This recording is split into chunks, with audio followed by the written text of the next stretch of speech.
नमस्कार विद्यार्थी मित्रांनो, आज आकार करण क्रक्समध्ये आपण हल्ली राष्ट्रपतींच्या हस्ते वितरित झालेल्या भूमी सन्मान पुरस्कारांबद्दल चर्चा करणार आहोत।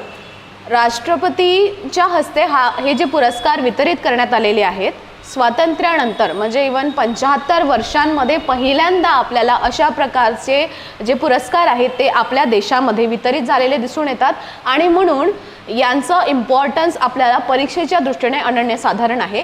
तर संपूर्ण टॉपिक काय आहे, याच्याशी रिलेटेड फॅक्ट्स आपल्याला काय समजायचे आहेत, याचं महत्त्व काय आहे, अनालिटिकल अप्रोच आपण या टॉपिकबद्दल कसा बनवू शकू, याला आपल्याला संपूर्ण आजच्या आपण म्हणू लेक्चरमध्ये डिस्कस करायचं आहे। ठीक आहे, तर राष्ट्रपतींच्या हस्ते विज्ञान भवनामध्ये नवी दिल्ली या ठिकाणी 18 जुलैला आपल्याला हे अवॉर्ड्स वितरित झालेले दिसून येत आहेत। ठीक आहे, आणि हे जे अवॉर्ड्स आहेत भूमी सन्मान अवॉर्ड्स हे कशाच्या रिगार्डिंग दिले जात आहेत आणि कुणाला हे, आता भूमी शब्द ऐकून तुम्हाला लँड शब्द आला, तुम्हाला वाटत असेल की हे शेतकऱ्यांच्या किंवा कृषक यांच्याशी संदर्भात असेल, पण नाही, ही यांच्याशी संदर्भात नसून भूमीचं रजिस्ट्रेशन, भूमीचे रेकॉर्ड्स जे लोक ठेवतात है ना, तर लँड रेकॉर्डिंग जे फंक्शनरीज सगळे असतात त्यांना त्यांच्याशी रिगार्डिंग आपल्याला हे अवॉर्ड्स असलेले दिसून येतात।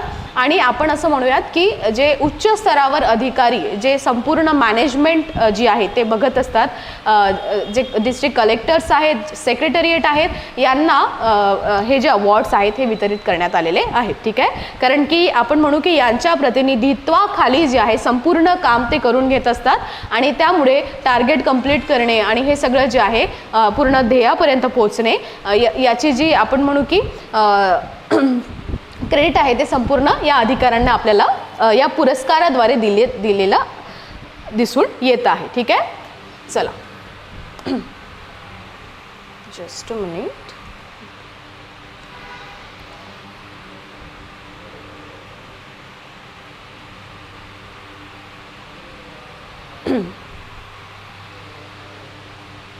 कारण की 75 वर्षाच्या काळामध्ये आपल्याला पहिल्यांदा हे अवॉर्ड्स देण्यात आलेले आहेत, तर परीक्षेमध्ये यांच्याशी संदर्भात आपल्याला आणि या संपूर्ण न्यूजमध्ये विद्यार्थी मित्रांनो अनेक आपल्याला फॅक्च्युअल डेटाचे टॉपिक्स जे आहेत ते मिळणार आहेत। ठीक आहे, तर मी जसे आपण टॉपिकला बघतो आहे, I will keep telling you की हे या ठिकाणी इम्पॉर्टंट आहे। ठीक आहे, तर राष्ट्रपतींच्या हस्ते जो कार्यक्रम आयोजित करण्यात आला होता विज्ञान भवनामध्ये, भूमी सन्मान जे पुरस्कार आहेत ते प्रदान करण्यात आले, नवी दिल्ली या ठिकाणी हे देण्यात आले।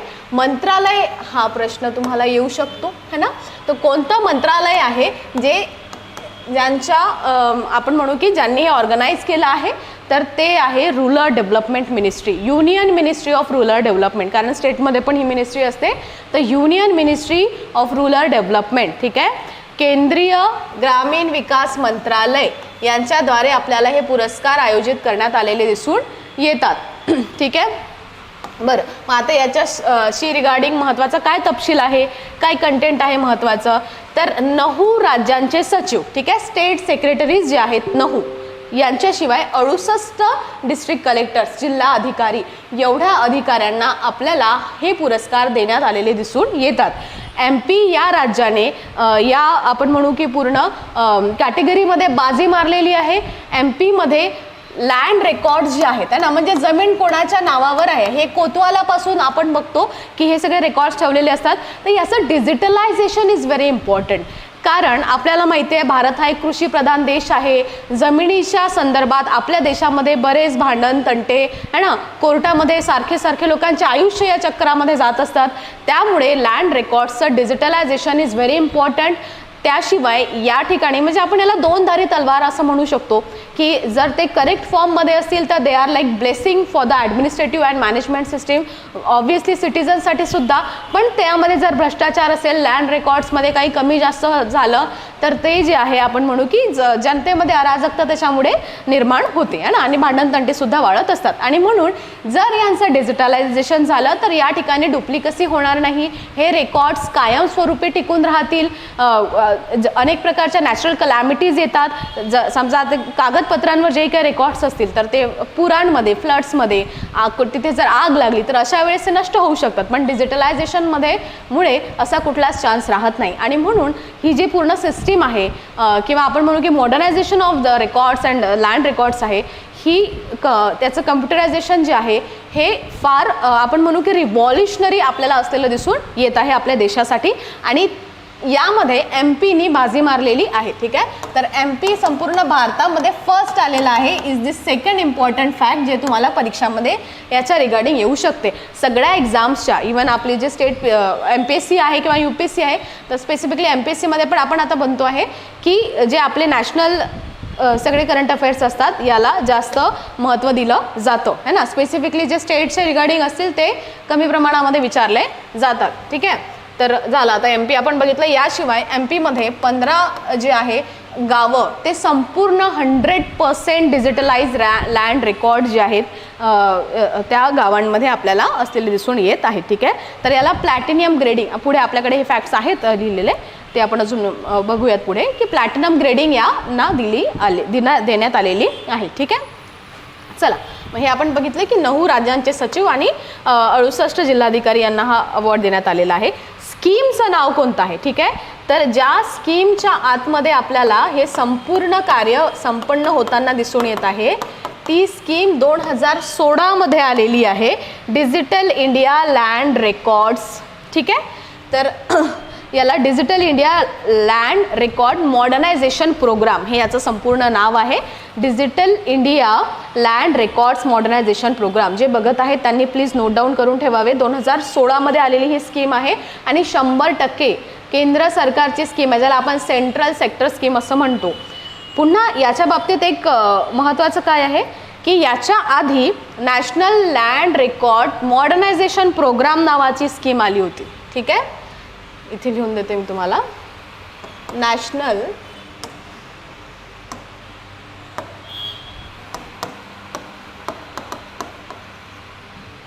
Land records modernisation programme. ठीक आहे, 2008 हा आला होता, पण हा संपूर्ण केंद्र सरकारची ही स्कीम नव्हती, सेंट्रली स्पॉन्सर्ड होती. त्यानंतर 2016 आपल्याला माहिती आहे इव्हेंच्युअली 2015च्या पुढे आपल्याला डिजिटलायझेशननी एकदम उच्चांक गाठलेला दिसून येते. म्हणजे एकदम आपण म्हणू की डायनॅमिझम त्या फील्डमध्ये आपल्याला आपल्या देशामध्ये आलेला दिसून येते.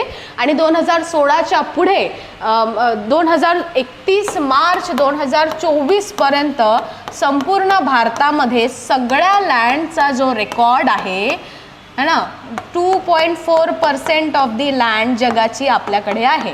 तर ही जेही आहे मग कोणाच्या नावानं आहे याचे लहान लहान पट्टे सट्टे हे सगळं लँड रेकॉर्ड 100% कंप्लीट करायचं ध्येय आहे. 2016 स्कीम आली, तिचं संपूर्ण नाव काय आहे?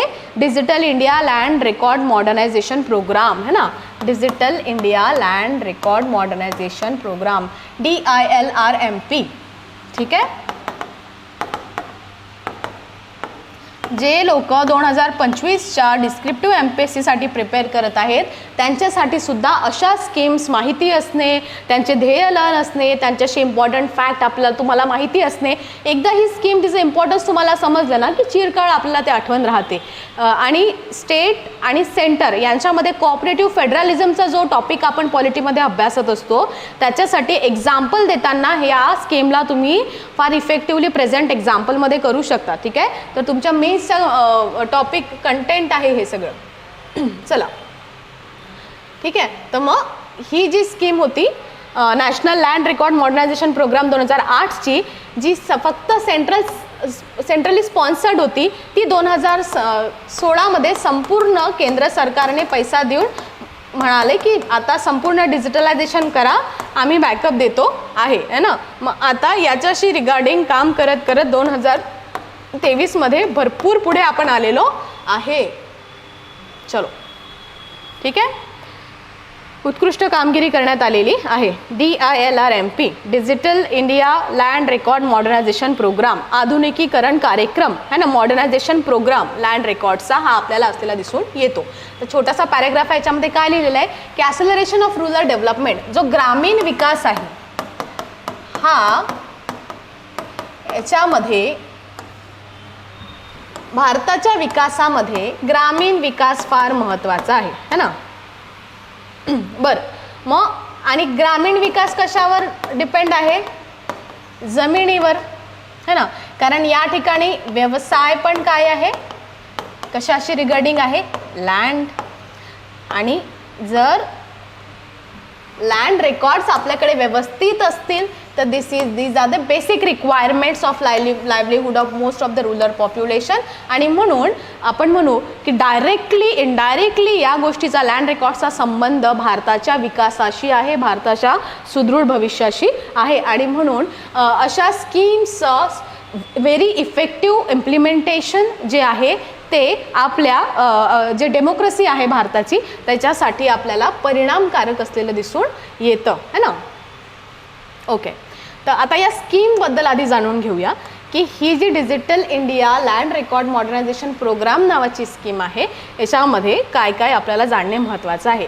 हे केंद्रीय क्षेत्र योजना आहे ज्याच्या आतमध्ये अंतर्गत भूसंपदा विभागाद्वारे ही राबवण्यात येते, है ना. जे रेव्हेन्यू डिपार्टमेंट जे आहे यांच्याद्वारे हे सगळे लँड रेकॉर्ड्स जे आहेत ते आपल्याला ठेवण्यात आलेले दिसून येतात. डिस्ट्रिक्ट कलेक्टर्स याचे हेड असतात. तर संपूर्ण जी आपली ॲडमिनिस्ट्रेटिव्ह सिस्टीम आहे त्यांचं मेन काम आपल्याला हे असलेलं दिसून, याच्याशी रिगार्डिंग असलेलं दिसून येतं. कुठलं मंत्रालय आहे तर ग्रामीण विकास मंत्रालयाद्वारे आपल्याला हा प्रोग्राम राबवलेला दिसून येतो. याचं उद्दिष्ट काय आहे? जमिनीच्या नोंदणीच्या क्षेत्रात अस्तित्वात असलेली जी आहे समानता, है ना, ती प्रस्थापित करणे. डिजिटल वर्ल्डमध्ये संपूर्ण भारतामध्ये कोणती जमीन कोणाच्या नावानं आहे तुम्ही कम्प्युटरवर जा, तुम्हाला इझिली कळेल. आणि पुढे मी तुम्हाला अजून सांगते, जसं आपल्याला आधार ID असतो आणि जो आपला नंबर असतो ना, अगदी तसाच नंबर आता ह्या जमिनीच्या पट्ट्यांना सुद्धा देण्यात आलेला आहे. ठीक आहे, भू आधार संख्या असं त्याला म्हणतात आणि 14 आकडी तो नंबर आपल्याला असलेला दिसून येतो. पुन्हा हा प्रश्न तुम्हाला एक्झाममध्ये PYQचं तुमचं मटेरियल बनतं आहे की किती आकडी ही संख्या आहे. 14 आकडी हा जो आहे भू आधार नंबर ह्या जमिनीच्या पट्ट्यांना देण्यात आलेला आहे. ठीक आहे, म्हणजे एकदा तुम्ही तो नंबर टाकला 14 आकडी की तुम्हाला त्या स्पेसिफिक जमिनीचं स्वामित्व कोणाकडे आहे, किती किलोमीटर्सचं त्याचं एक्सटेन्शन वगैरे आहे, बाउंड्रीज कुठून कुठपर्यंत आहे, डायरेक्शन्स वगैरे सगळं त्या रेकॉर्ड तुम्हाला स्पेसिफिक कम्प्युटरच्या स्क्रीनवर आलेला दिसून येईल. ठीक आहे, तर विविध राज्ये योग्य एकात्मिक जमीन माहिती व्यवस्थापन प्रणाली विकसित करण्यासाठी देशभरामध्ये काम करत आहेत. ठीक आहे, तर याला integrated land information management system. Integrated म्हणजे एकत्रित, आहे ना, जुळलेली. लँड इन्फॉर्मेशन, जमिनीबद्दलची जी माहिती आहे ती सगळी एकत्रित जुळलेली एकच सिस्टीम असावी. ठीक आहे, सो काहीतरी एक मदर कम्प्युटर वगैरे असेल जे म्हणजे असतात त्यांच्यामध्ये ही सगळी माहिती जी आहे ती सेव्ह राहील संपूर्ण भारतामध्ये. म्हणजे कुठल्याही राज्यामध्ये बसून आपण असं म्हणू की एखाद्या नॉर्थ इंडियन स्टेटमध्ये बसून, पंजाबमध्ये बसून तुम्ही महाराष्ट्राच्या एखाद्या स्पेसिफिक जिल्ह्यामध्ये, सोलापूर जिल्ह्यामधल्या एखाद्या गावामध्ये कुठली जमीन कोणाच्या नावावर आहे हे सगळं माहिती करू शकता. ठीक आहे, त्याचं स्वामित्व वगैरे कोणाकडे आहे त्याला integrated land information management system. ठीक आहे, इथे जे ILIMS आहे integrated land information management system, हे याचं ध्येय आपल्याला असलेलं दिसून येतं. ठीक आहे, की एकाच ठिकाणी जमिनीबद्दलची सगळी माहिती यावी असावी. तर यामध्ये वेगवेगळ्या प्रक्रिया आहेत. काय? डेटाबेस, त्यानंतर बँक, आर्थिक सहकार्य एकत्रित करणे, है ना, संस्था मंडळ, त्यांचे दर, नोंदणी कार्यालय, इतर क्षेत्रे, हे सगळे म्हणजे सगळ्यांच्या जमिना ज्या आहेत त्यांचे रेकॉर्ड्स या ठिकाणी असणार आहेत. प्रमुख घटक काय आहे याच्यामध्ये की जमिनीच्या नोंदणीचे संगणकीकरण, कम्प्युटरायझेशन, कम्प्युटरवर सगळा जो डेटा आहे तो सेव्ह करून ठेवणे, है ना. सर्वेक्षण, पुनर्सर्वेक्षण. आता काही ज्या जमिनी आहेत जिथे आपण म्हणू की कॉन्फ्लिक्ट चालू आहेत त्यांचं पुनर्मोजणी मापन करणे, आहे ना, सर्वेक्षण करणे, पुनर्सर्वेक्षण करणे गरज असल्यास. त्यानंतर पुन्हा मग त्याचं संगणकीकरण करणे, त्याची नोंदणी करणे डिजिटल, हे सगळं याचे आपल्याला प्रमुख घटक असलेले दिसून येतात. एकंदरीत विद्यार्थी मित्रांनो समजायला गेलं ना तर एकदम इझी अशी ही स्कीम आहे. ठीक आहे, फक्त जे याचे जे बेसिक काही फॅक्ट्स आहेत, जे आपल्याला वर्डिंग्स दिसत आहेत, म्हणजे आपण शॉर्ट फॉर्म्स म्हणूयात, याचे लॉंग फॉर्म्स तुम्ही थोडेसे 1-2दा रिवाईज करून लक्षात ठेवा. ओके, ठीक आहे, तर आपण आता योजनेबद्दल बघितलं, आता या पुरस्काराबद्दल बघूयात. ह्या पुरस्काराची अंमलबजावणी उत्कृष्ट कामगिरी केल्याबद्दल त्यांना प्रोत्साहन म्हणून, अधिकाऱ्यांना प्रोत्साहन म्हणून हे अवॉर्ड्स देण्यात आलेले आहेत. डिजिटल इंडिया भूमी अभिलेख आधुनिकीकरण कार्यक्रम आहे ना, मराठीमध्ये जे digital India land record management programme आहे त्याला हे नाव आपण बघतो आहे. मध्य प्रदेशमध्ये डिजिटल इंडिया लँड रेकॉर्ड क्षेत्रामध्ये प्रथम क्रमांक मध्य प्रदेशने पटकावलेला आहे है ना, आणि देशाच्या आधुनिकीकरणामध्ये याचा एक फार मोठा वाटा आपल्याला असलेला दिसून येतो.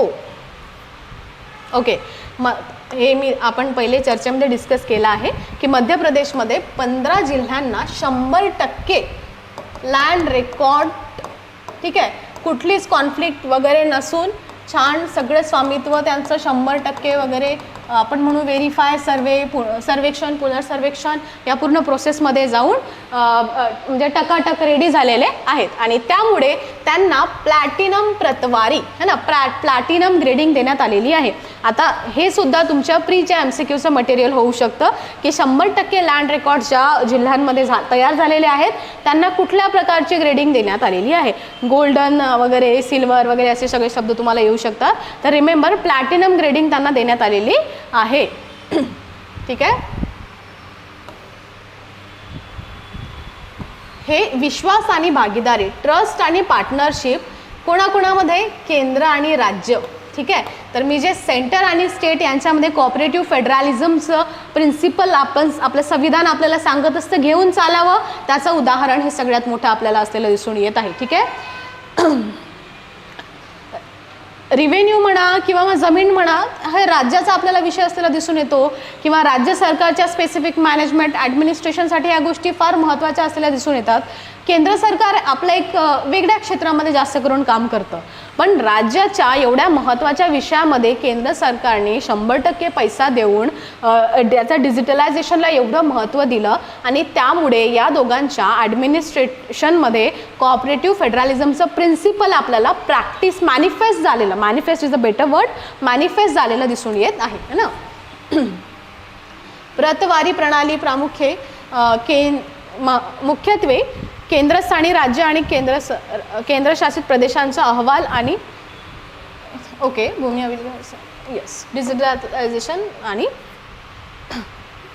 ओके टार्गेट्स बद्दल आपण बोलूयात की फायनल डेट काय ठेवलेली आहे, मार्च 31, 2024 पर्यंत भारतामध्ये संपूर्ण जी जमीन आहे या जमिनीचं 100% डिजिटल रेकॉर्ड तयार करण्याचं ध्येय ठेवण्यात आलेलं आहे. 31 मार्च 2024. ठीक आहे, ही डेट तुम्हाला एक्झाममध्ये विचारल्या जाऊ शकते. सद्यस्थितीमध्ये जर बघितलं, पुन्हा तुम्हाला MCQचा डेटा इथे दिसतो आहे. सद्यस्थितीमध्ये भारतामध्ये we are almost there, 94% land record जो आहे तो डिजिटलाइज्ड झालेला दिसून येतो आहे. ठीक आहे, तर अशा प्रकारे विद्यार्थी मित्रांनो आपण या आजच्या आपल्या करंट क्रक्समध्ये एक योजनासुद्धा अभ्यासली आणि सद्यस्थितीमध्ये मिळालेले जे भूमी सन्मान पुरस्कार आहे यांच्याबद्दल सुद्धा चर्चा केलेली आहे. धन्यवाद.